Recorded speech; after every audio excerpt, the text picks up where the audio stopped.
We're live. Hi, everyone. Welcome to this week's Inside.net. My name is Cecil Phillip. I'm really glad that you could join us today. And I'm joined with my co-host, Alan. Say hi, Hey Alan. guys, hello, hello. um, and I'm really happy that we have our special guest today because she's going to be talking to us about a topic that I don't think we've covered in our stream, and I don't think it's something that we talk about enough of. So definitely really interested to kind of learn more from her and kind of dive a little bit more into .NET feature flags. So Kiah, why don't you tell us just a little bit about yourself before we start, and maybe tell folks what do you do and a little bit about your .NET background. Did we lose her? I think we lost her. Am I still here? Uh-oh.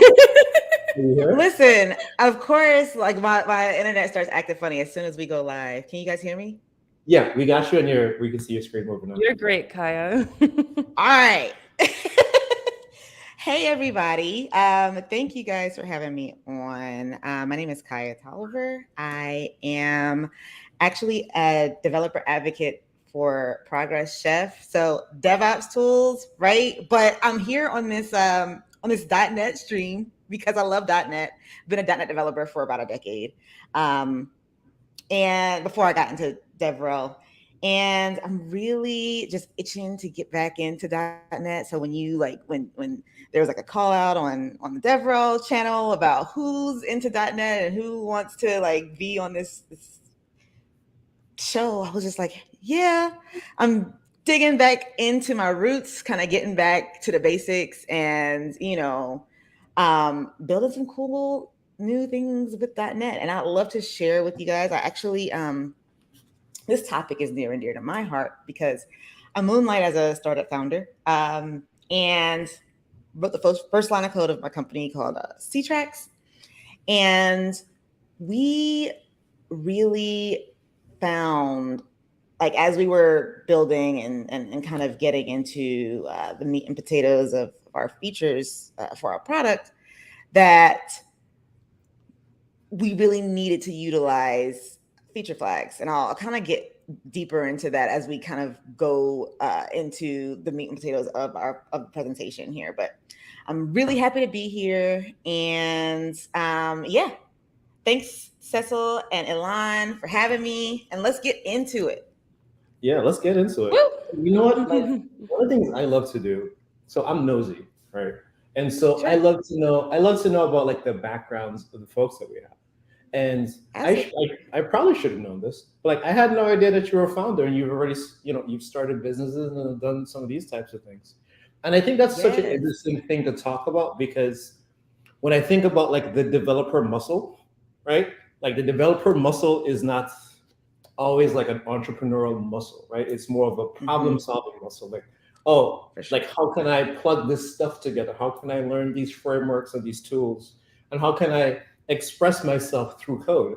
But then when I find folks that are folks that are entrepreneurs and have started businesses and are co-founders and stuff like that, I always have to ask where did that energy come from? Right? What was the motivating factor for you to start doing something like that? Oh, well, that is probably, I would have to say that's ingrained in the fibers of my being, honestly. Both of my parents are entrepreneurs. And so it's something that runs in, I guess, in my family. I've watched, my parents just, I guess, grind for my whole life, just, building something. My father came here to the United States from Barbados with nothing. And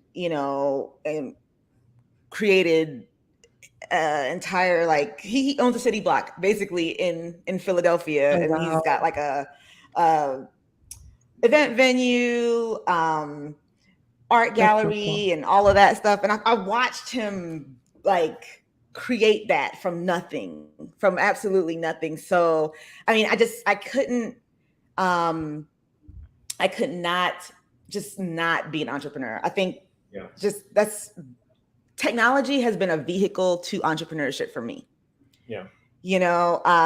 And honestly, when I started C-Tracks, I'll give you this little backstory. I just knew that tech startups were It's going to be super easy. Like, I'll build this product.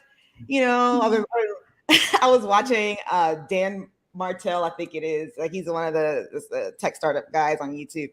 And he was like, yeah, you write your idea out on a napkin and you go and sell it to everybody. And then, Dan Martell, I mean, he doesn't look like me. So maybe that worked for him. But when I tried to do that, they were like, no. People want to take napkins from us. It doesn't work like that. They don't want to take napkins from us. They were like, you could have this napkin back. Like, give me a product and some customers. So we started building. Ctrax is actually a point of sale inventory management and customer relationship management software for CBD and cannabis dispensaries. So started that in 2018 after an awesome but very wild trip to Vegas, and realizing that folks didn't have real like tailored software for the nuances of the cannabis industry. So started building from there. Started building from there. I mean, like, I'm an open book, so any questions you have about it, feel free to stop me, because like it's been a grind. It has been a really awesome experience. Just building the first product, our V1. One of my investors, which is an old boss of mine, said, if you are satisfied with the first product that you released like way too late. So if anybody's listening who is interested in entrepreneurship, and especially like tech entrepreneurship, start before you're ready. Like, that's the only advice. That's the first piece of advice I have to give. So our V1 was very like premature. I don't even want to think about it. And I feel happy in like having that, because that was like the advice that I got. Like, if you are satisfied, you started too late. But V2 was absolutely satisfied with. And that's when we implemented our feature flags. And like, we started kind of branching out to different types of customers. We have like individual mom and pop shops. We've got franchises. We've got like, oh wow, everything in between, Kiah. So we had to. Yeah. I don't mean to cut you off, but I was kind of curious. What exactly is it, V2 or V1? Yeah, we're in V2 right now. Our Ctrax is in version 2. Version 2, as in like the software? Yep. So our version 1 was a web app. And so the thing about point of sale is that there's a lot of what are they like? There's like Bluetooth. You have to connect to Bluetooth, for instance, for like the actual point of sale readers, right? Mm-hmm. And that we realized in V1, like a web app wasn't going to be able to give a seamless experience. So our V2 is mobile. Yeah, we have an iOS app. Our backend is still on the web. Obviously, our admin portal, but we also have like it's multi-services. So we've got an API where it kind of ties everything together.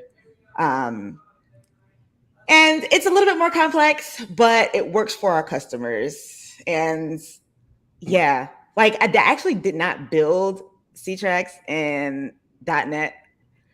And I'll tell you why. And that's because like folks who like us who write .NET are very expensive. So I needed a team. Yeah, very expensive. So we use Laravel. And Laravel, like you could get folks that, are more affordable, yeah, for especially a startup budget. Yeah. I mean, it's fair. I mean, the truth is the truth. It is what it is. You know what I mean? Yeah. I mean, and you got to do what you got to do. High value. Absolutely. I mean, listen, thank goodness for that, right? Because, I mean, just being able to have technology open doors, financial doors in those ways are, That's definitely a plus. But yeah, had to use Laravel to write our backend because needed a team. And now, like, I'm not necessarily as I'm happy I did that because I'm not necessarily as a part of the day-to-day process as I was. And I'm happy to be able to turn over a lot of that technology to the team that I built. Mhm. And so I can pursue other things like DevRel and personal brand building and all that jazz. So That's awesome. When it So came yeah. to, oh, no, sorry. you go ahead. No, you go What? ahead. Okay, yeah. When it came to building your team, Kiah, what exactly did that process look like? Was it easy? Was it difficult? How was that for you? Oh, it was difficult, and I'm gonna tell you why. The vision that I had when starting C-Trax was to have a team that didn't look like any team that I had ever been on because I've always been an only, and I'm sure that you know you all could probably relate, like being the only person of color on your team.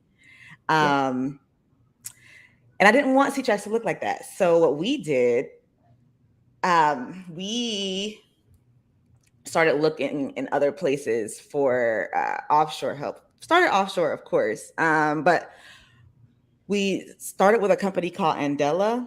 I'm not sure if y'all are familiar with Andela. Andela is a consulting firm based out of the motherland, Mm. and so their mission was to empower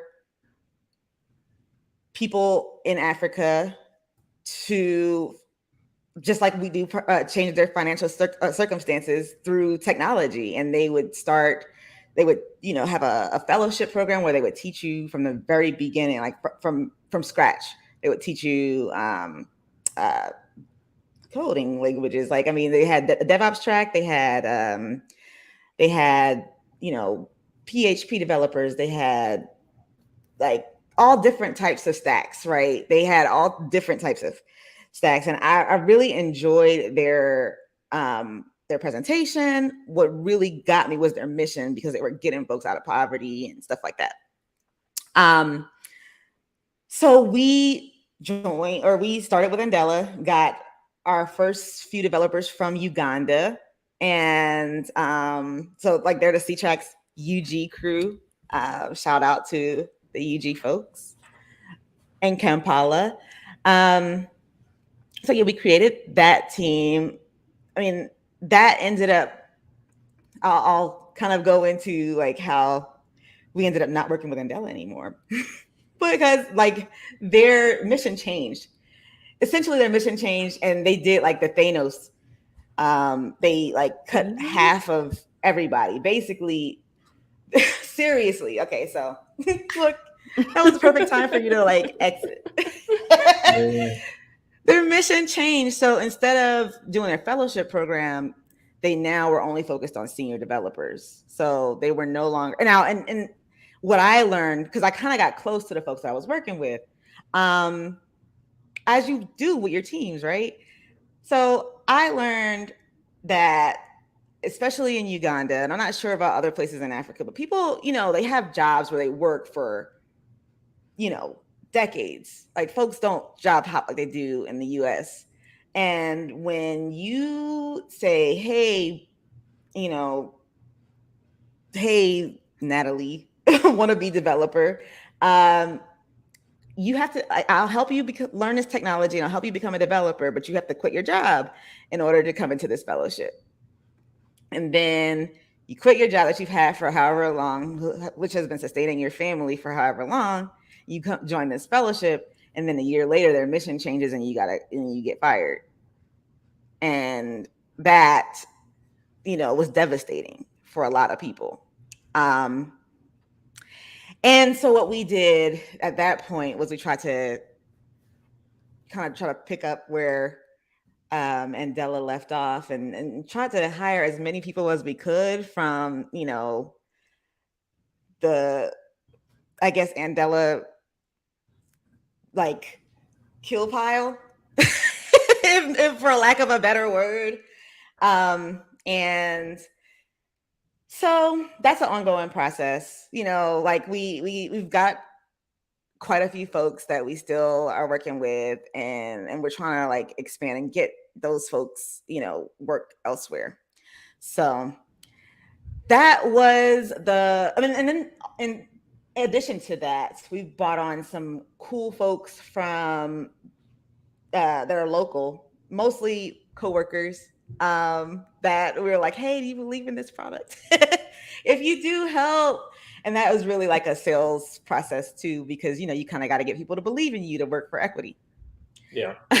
so so yeah, that was a roundabout answer, but it was not easy, but it's definitely been worth it, because as it sits, the C-Trax team looks like the team that I want it to look like. So I'm happy about that. And that just really, don't give me no business about you can't find diverse talent, because it's out here. You just got to look in the right places, Yeah, it's about effort. I agree. Right? I think whatever it is that you want to do, if it's important for you, just like starting a business, it was important, right? Like you have to put in efforts to do the thing, right? So absolutely. If diversity is important to you, you have to put in the effort. It's easy, right? It's super simple. Like we as the industry make it sound like it's just such a hard thing to do. It's really not. It's just that actually really want to put in effort. They don't want to go recruit at HBCUs. Like, that's a real easy way to do it. When you think about it, It is. You just got to put in effort. You got to put in effort. So I remember you saying earlier in your introduction that you started like diving into feature flags when you were building your product, and as you were talking about it, I was like, okay, I don't know the details of your product yet, and from an architectural perspective, but as you're talking about it, I could be like, okay, yeah, I could start to formulate in my head, yeah, I could see why this would be important, right? Because you're talking about like there's a web interface and you have different things for mobile. And I'm sure, with a diverse collection of customers, there might be things that need to be turned on and turned off without like rewriting the whole app, right? Like you want to be able to dynamically do some of those things. So just as you were talking about it, I'm like, oh, okay, I could start to see how a business, particularly, like a medium to large size business might be like, okay, we need to be able to like react to these changes, or at least give the options of like tweaking the flow, right? So I definitely love to hear about like how your journey into feature flag started, and then maybe even like just kind of jump into some demos and see like what that kind of looks like for you. Sure. So when we first started, C-Trax was like our main customer base, and most of the cannabis and CBD retail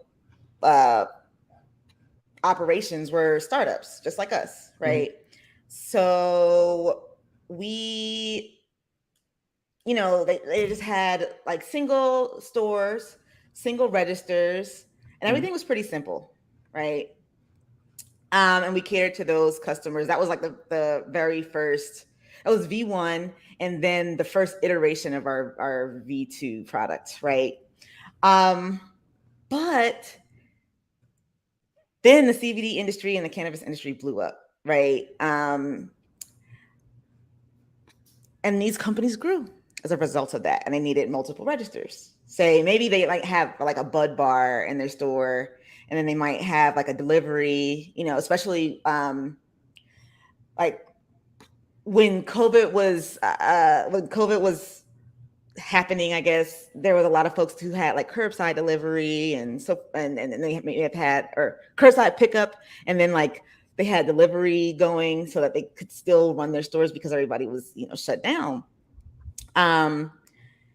So we had to implement multi-register. Now, multi-register is a different price point than single register, because that's just how these SaaS products work. And that was one of the first times we had to implement feature flags, right? So we needed to be able to say, okay, this is a single, this is a startup tier, for instance. And the startup tier has access to one register in one store. And then our enterprise tier would have the ability to have multiple registers in a single store, or multiple registers in multiple stores, right? As time went on, these companies either grew substantially or were acquired by larger enterprises, and as a result, the needs of our software grew, and we had to create a franchise tier. So at this point, like, we had not only multi-register, multi-store, but we needed to also have a way from the admin, from our backend admin portal, to aggregate all of the transactions that happen. You needed to be able to calculate what your franchise fees would be and all of that stuff, right? Like, you can do all of that in C-Tracks, and that's not a feature that a startup or even like an enterprise level customer would use per se. And that comes at a different price point as well. So all of those franchise features we had to have feature flags for as well. And then on top of that, we have a beta program where, like, our technically savvy, like really bleeding edge stores, like, or people who are willing to be have us experiment in their stores with some of their processes, they're able to like join into our beta program, and they have access to different features as well. So our beta features that we haven't rolled out yet, but we're testing, so we can do some A/B testing. Kiah, I was just going to ask, could you explain what exactly a feature flag is? Yes, absolutely. Oops, sorry. Thank you so much. Feature flags are a way to restrict or release features to certain segments of customers.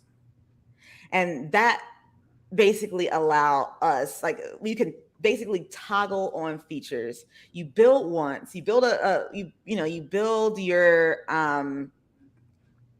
code base one time, or you build a feature one time, and you can like add a feature flag and toggle on the feature to whom you want to have it released to, and then toggle it off for folks that you don't want to have it released to.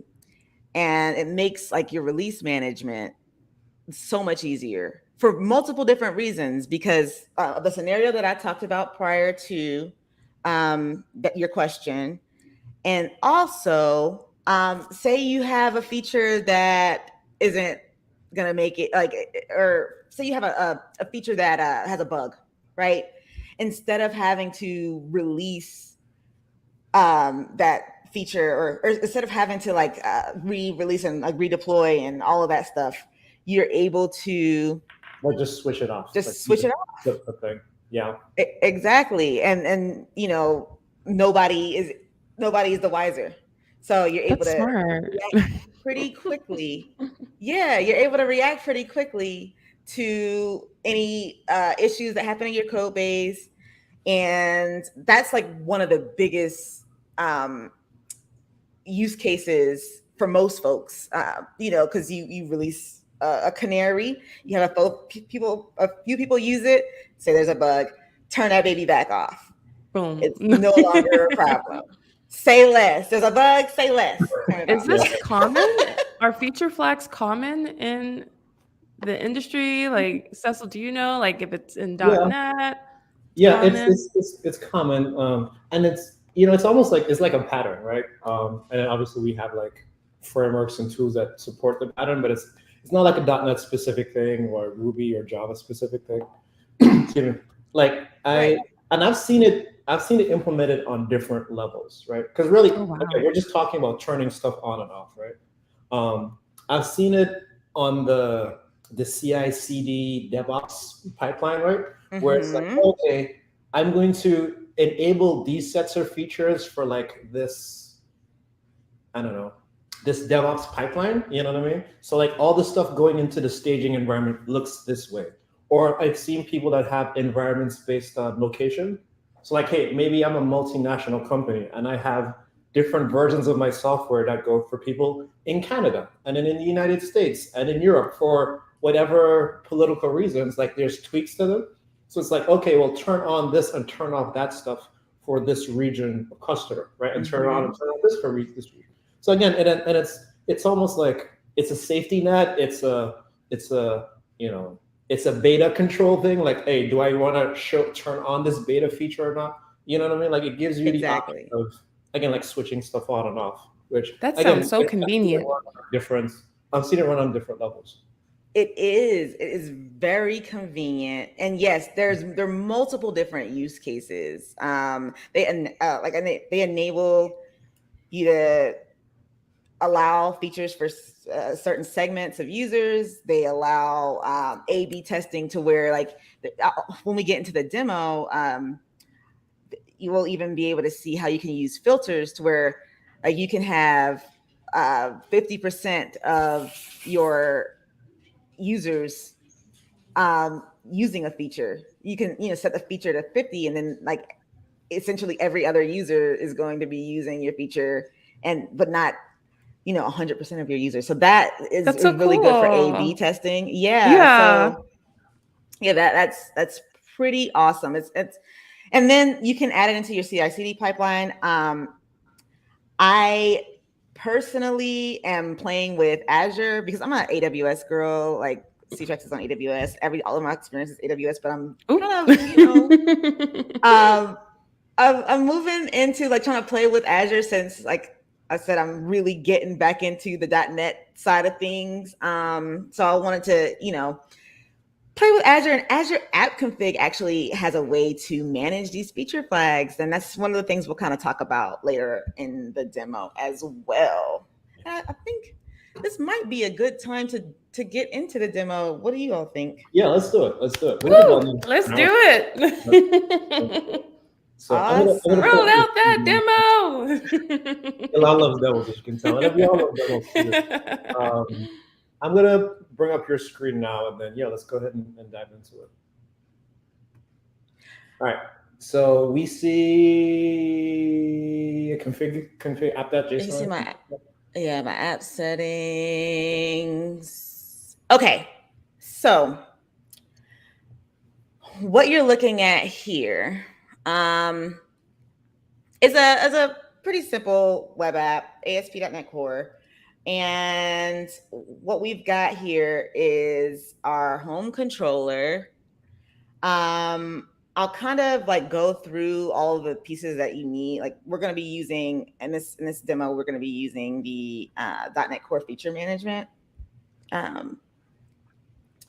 feature. And basically what I want to really stress here is the fact that feature flags are basically an if statement. The code inside the conditional statements are toggled on and off based on, what your feature flag is set to, whether it's enabled or disabled.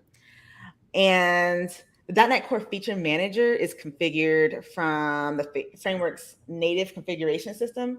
So as a result, you can define your application's feature flag settings by using any configuration source that .NET Core supports, including your local app settings.json file, which is what we have here. And you can also set up your these configurations in Azure App Config, which I have in a subsequent semi demo that we'll go through a little bit later. Yeah, that's one of the things I love about this is the fact that, like, I could start local for free if I wanted to, right? And I point it at a file, and I could say true or false to the file. Yes. And if I wanted to, if I had like a multi-instance application, we can point them all to the same configuration in the cloud. So at least then I'm not like, okay, I got to change it here, and I got to change it here, and I got to change it here. We could change it in the central place, and now all of these instances just kind of pick that up, right? Now we're good to go. Yep, absolutely. Kiah, so would the methods that say view data, would that be considered the toggle? So the feature management block here is where the toggles are. Okay. Yep. So we have two features that we'll be playing with. There'll be mobile review and mobile detail review. And these are both set to true currently, but we'll play with it. I'll kind of show you how we have it implemented. But yeah, these are the two features that we've got set. Got it. Thank you. Mm-hmm. So let's see. Okay, you start off. You definitely need to have a dependency on the Microsoft Feature Management, ASP.NET Core in this case. So you need that NuGet package. Make sure you've got it. I need to update some of mine, but I'm not going to do it right now because I don't know if anything will break. But so when you pull in that package, you'll have access to all the feature management tools. And okay, let's dig into our controller piece here. So we use dependency injection to access the iFeature Manager. That's going to be from the iFeature or the Microsoft Feature Management package, right? And we use that in our controller to define feature flags, and we have them defined as enums. And I'll show you that. Yeah, and then while you're doing that, I'm actually going to pull up the package, right? Just so that folks know, I'm going to pull up on the screen really quick. So the package that you want is this one, right? So like you said, Microsoft. Feature management. You can head over to nuget.org and you can pick that up. Yes, thank you so much for that. Okay, so we've got our enums, or what we got, our feature flags defined as enums. And then we can use we can reference them in code, right? So in our home controller, we've got a few ways to manage this, right? We have in our index method, we have a call to ask if basically the mobile review feature is enabled, and the view data from this particular, if it is enabled, our view data will have our mobile review application on our home screen, right? And I'll show that, because if it's not enabled, it will just say welcome. And let me disable this in the back end, so that way, because we have two here, we're focusing on our home controller on mobile review. I'm going to make that false and spin it up.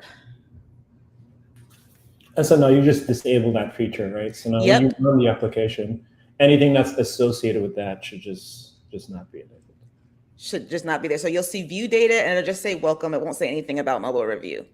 But one of the lovely things that I love about, just being able to handle feature flags in the app settings.json is the fact that you can do these things on the fly. Like, you don't have to rebuild the application in order to make these changes. So let's see. Oh, so then you're saying if I just change the file on my machine or whatever the case, it will just reload it and it will just say, oh, hey, the file's changed. And I'm just going to react to it. Like, I don't have to reboot anything. Right. You have to refresh your screen and that's it. Okay, awesome. So let's see.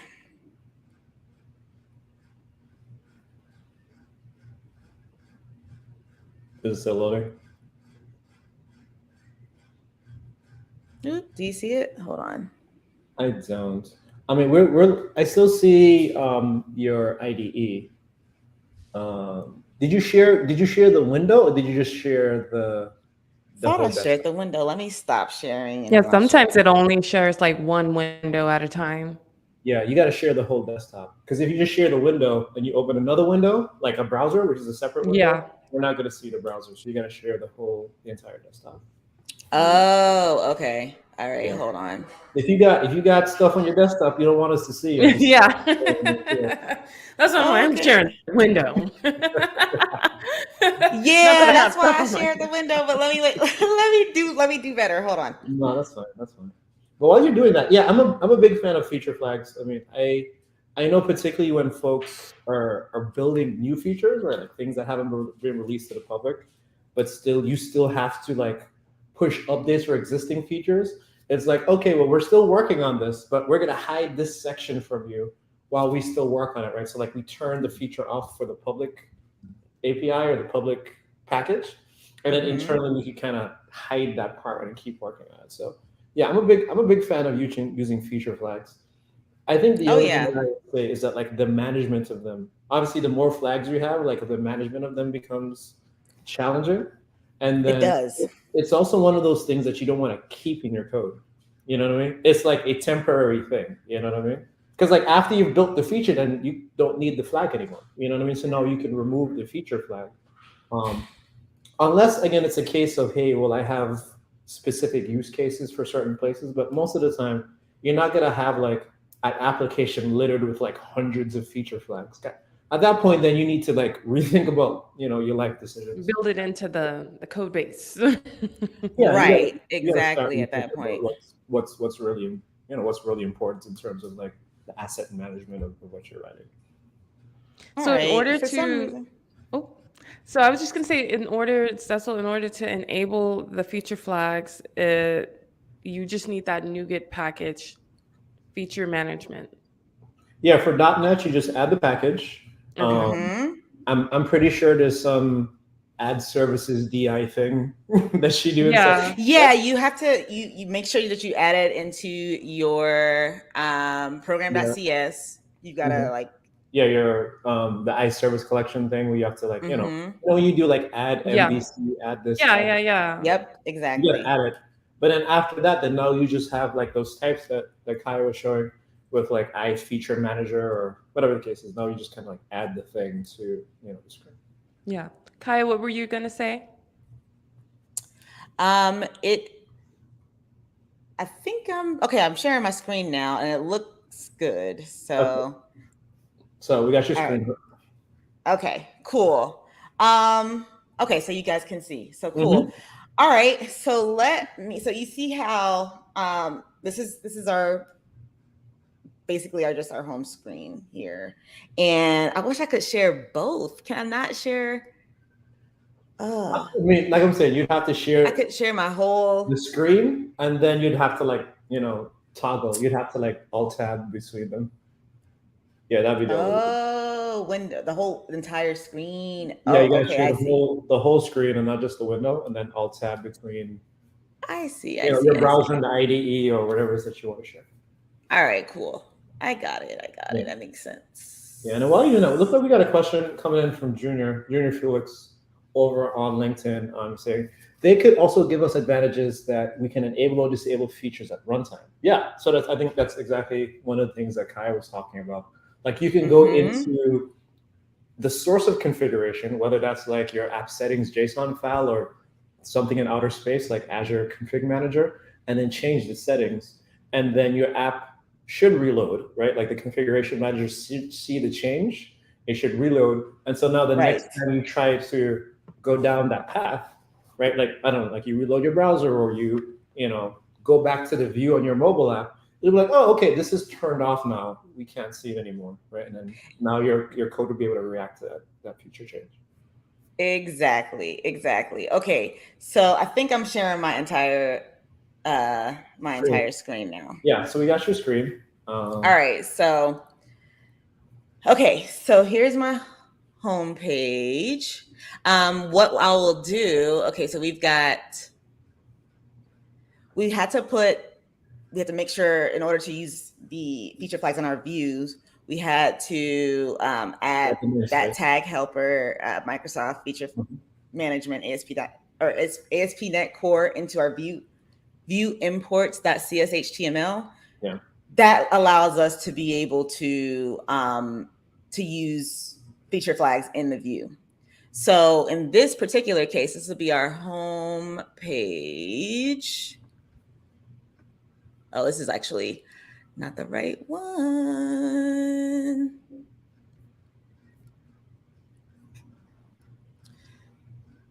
Oh, okay. This is actually managed here. So in our index, you see how we have our view data as just our welcome versus like the mobile review piece that you would have. So let me show you what it looks like when we do have our mobile review feature enabled. Our view data will change.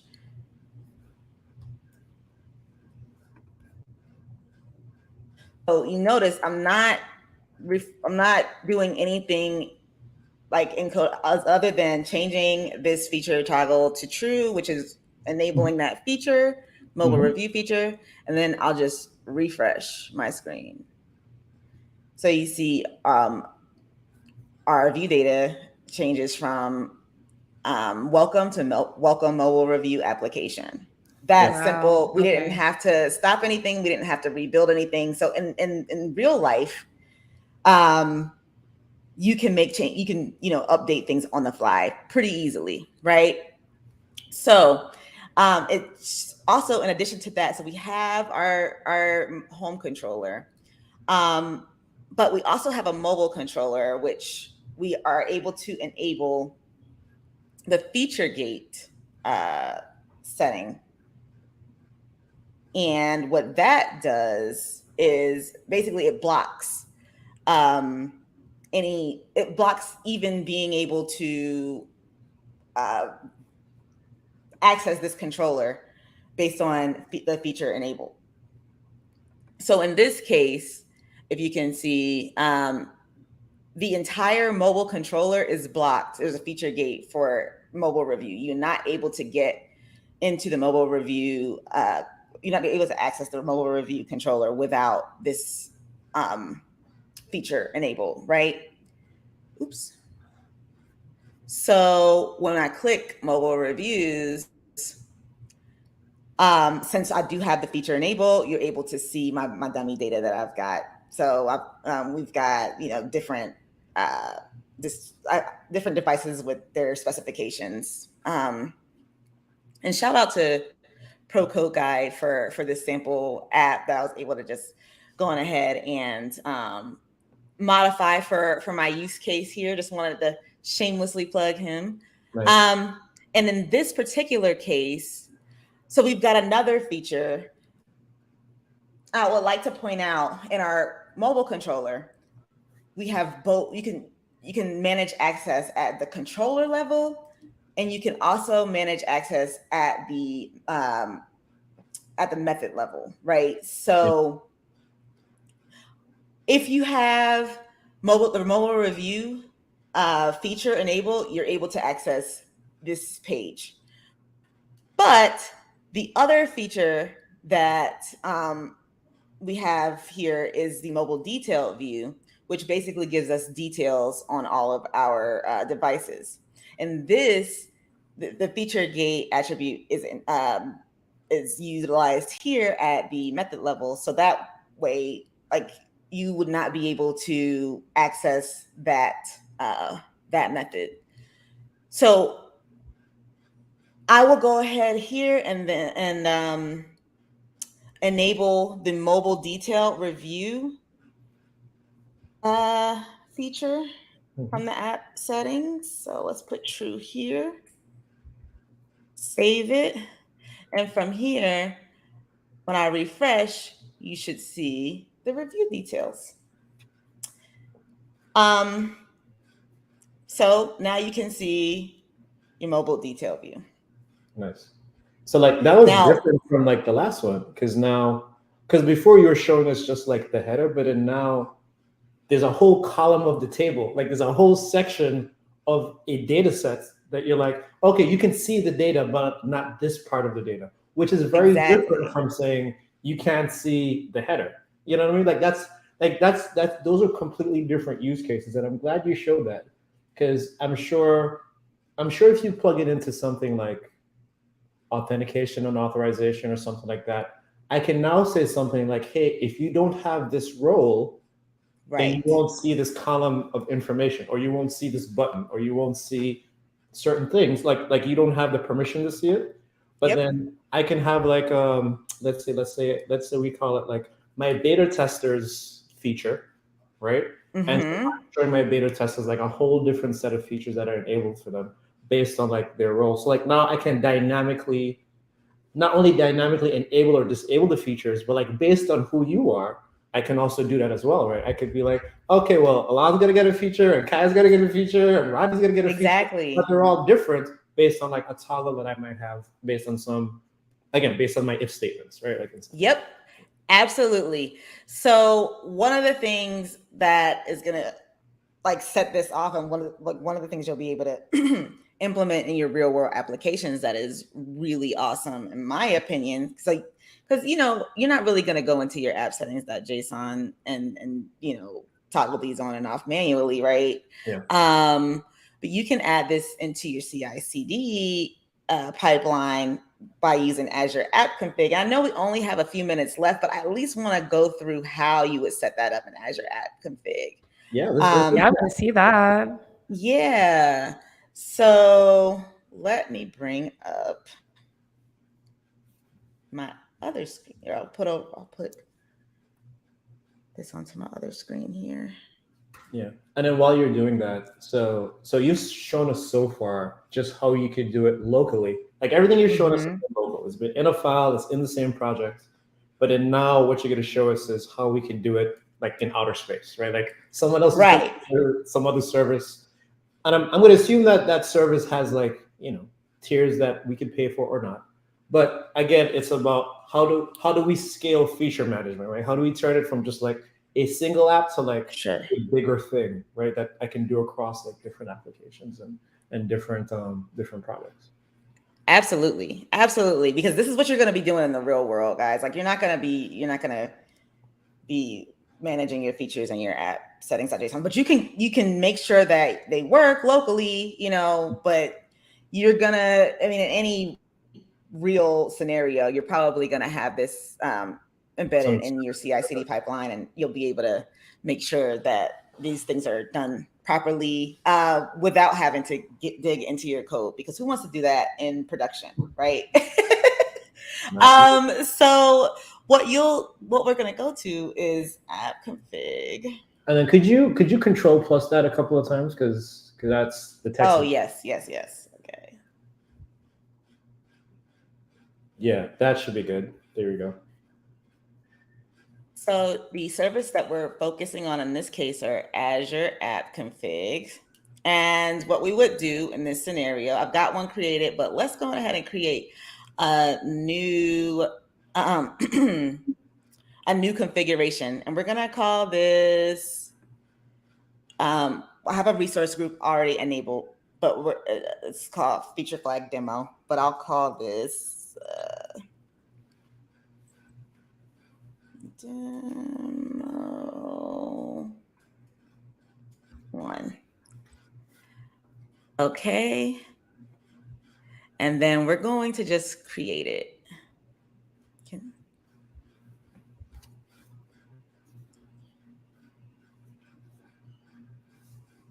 And then from here,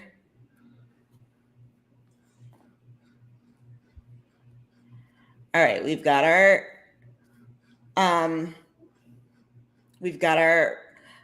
app config created, right? And then we will have our feature manager. And let's see, let's create a new feature flag that maps to our mobile detail. Let's see, mobile review and mobile detail review. I just want to make sure that I got it right. you might not have enough time to run this, but I want to make sure that I at least give you all the pieces that you need. Yeah, at least to see the setup. Yeah, so Great idea. mobile review.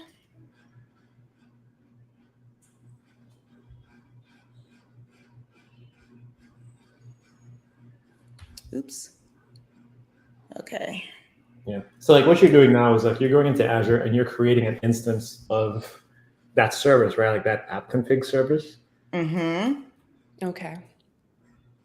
Yep. So yep, went into Azure, created,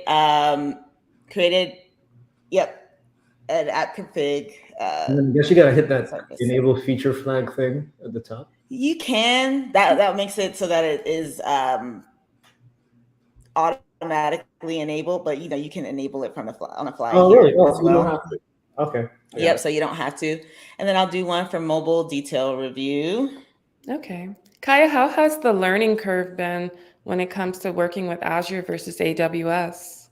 So it's very similar. Okay. But so like the difference is really more so the UI. I mean, if you're working, if you're working in code, if you're working programmatically, like things are very similar. Yeah. But when you're working in the GUI, it's just like, oh, okay, how does this work? But I'm really into Azure, and I'm like, all right, let's figure it out. I shied away from it, and then I got forced into cloud with AWS, and I was like, all right, well, let me backtrack and get back to the basics. Yeah. So in this particular case, what you're going to do, so we've got our feature flags. Oh wait, let's see. We've got our feature flags. I know I moved that out. Hold on. App config. Sorry. No, that's fine. You're fine. So what we're gonna do? No, go ahead.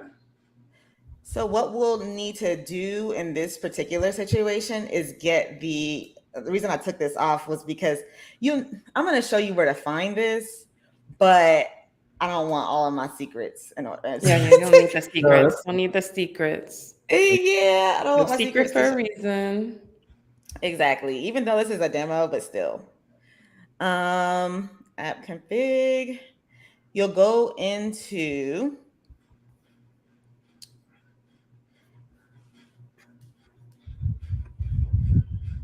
this resource group settings in order to get all of these. Oops. Okay, hold on. All right. So we added our tags. Where are we getting our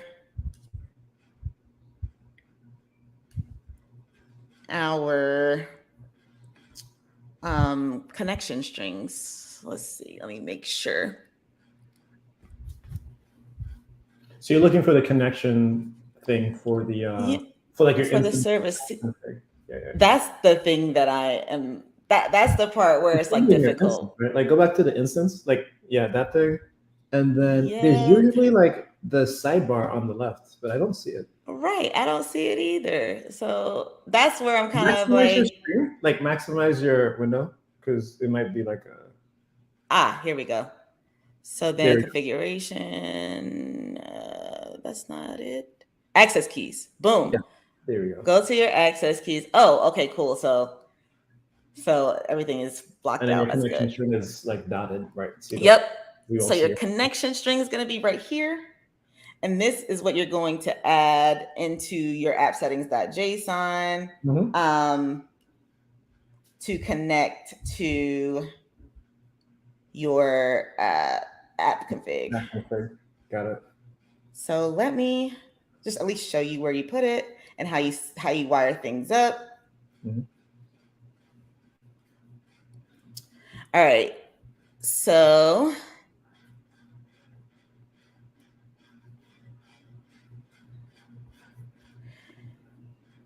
okay, so in this case, I've got the app config connection string queued up, or it's here. And then in the program.cs, you add this connection strings to get to your app config, and then you utilize, so this block of code configures your feature flags based on your Azure app configuration settings. So in this case, for instance, I have my feature flags are labeled demo. And I'll show you from the Azure side how I was able to get those properly labeled. Oh, I've got to do it full screen in order for it to work for me. Okay. So I've got a label for demo for these. So I'm pulling in all of my feature flags that have a demo label, and I'm making sure they're only cached for like 45 seconds. And so that way, you know, if I do change them on the fly in my config settings, that can update within the 45-second window. And then essentially you keep the same settings that you had in the feature management tool before. And then you are able to, from that point, just run like you would otherwise, like we did in our local environment. So basically, it's just setting up the app config file in your program.cs. I'm using .NET 7, so I'm not using a startup.cs file, but you configure that app config to make sure, or configure your app to make sure that it pulls the feature flags from your app config file, and you can manage them on the fly in Azure App Config. So that way you don't even have to worry about doing like anything in your actual code base. So this is all outside of your code base. This is all in the cloud, and you can manage this based on your CI/CD settings and put that into your CI/CD pipeline to make it set it and forget it, and that makes things a lot easier for you. Nice. This is a really good overview about like how to plug that stuff together. Like I've used feature flag management in ASP.NET specifically because I've used it in other companies, not in .NET, but like for .NET specifically. I've only ever used like the file-based configuration switch. You know what I mean? So like to be able to see how you plug it into Azure and set it up with the Azure app configuration. Yes. This was definitely very helpful for sure. Yeah, I'm happy to have been able to be helpful. I do have like a little bit more detail that I would love to for folks to be able to go into if they want to. Yeah. I have some slides on the topic and a little bit more resources where that's concerned, and I have a QR code that folks can scan. Give me a moment. That's smart. Yep. So you'll be able to get to the resources page in this app or in this file using this. Wait, yeah, just pull it up, and then any other resources too that you think might be helpful for folks. Your repo, your GitHub name, your Twitter links and stuff like that. Like anything that you think would be good for folks to be like, hey, I wanna learn more from Kiah. I want to see how she's doing this feature flag thing. I want to kind of understand like how this plugs into like configuration and .NET stuff. Like any of that would be super. Yes, absolutely. So if you scan this, you'll get to this resource page. This has like the sample app on GitHub that you can play around with. Getting started with, there's an article to get started with .NET Core feature management libraries, and then an article to get set up with Azure App Config, and this deck, which is actually the entire the QR code maps the entire deck, but it has all of my social information. I'm Black Girl CTO on everything. Now, I will tell you this. if we want to keep it SFW, find me on Twitter and LinkedIn. On my LinkedIn, let me give you my LinkedIn. I'll post that here because my Instagram kind of can get interesting. That's where I have all my shenanigans. Look, don't judge me for what you might see on my Instagram. If you let them shenan once, they will shenan again. They will shenan again. Amen. Amen. Okay. Ooh. All right. Real quick. I know we gotta go. No, thank you, man. No rush. I'm not rushing you.